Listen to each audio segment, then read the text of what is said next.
Hey, what is up everyone? Josh Quinones here. So when I was at CES this week, I had a chance to check out this gaming phone from Nubia called the Red Magic Mars.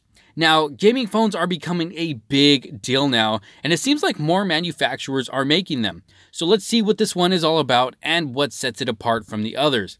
Now, just the looks of the phone alone scream gaming phone, and it actually looks pretty cool, especially with the customizable RGB LED strip in the back that you can change the color of and what kind of effect you want it to have, which is actually pretty cool as well. Now, specs for this phone include a Qualcomm Snapdragon 845 processor with 6, 8, or 10 gigabytes of RAM and 64, 128, or 256 gigabytes of internal storage because yes, there are 3 models available.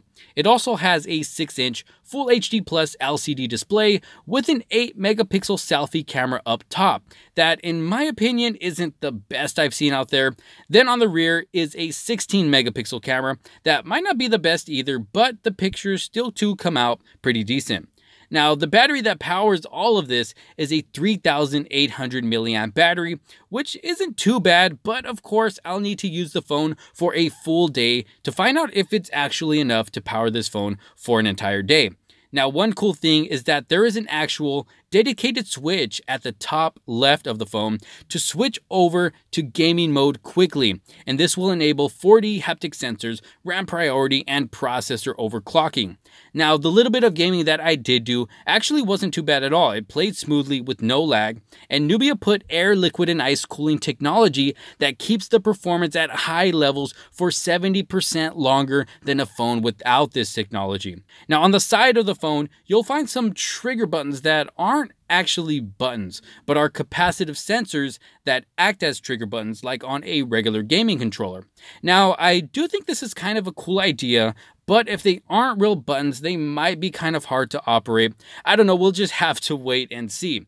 But overall, I think the phone looks really cool, especially the model that I have here. There is also a black model without the design like this one, and a red model, and pricing for these will start at $399 for the base model, which isn't bad at all. And then goes up to $450 for the second model, and then $550 for the top model. Now, I've never actually used a gaming phone before, so this is a first for me, and honestly, I'm curious to try it out once it's available, which I heard will be really soon.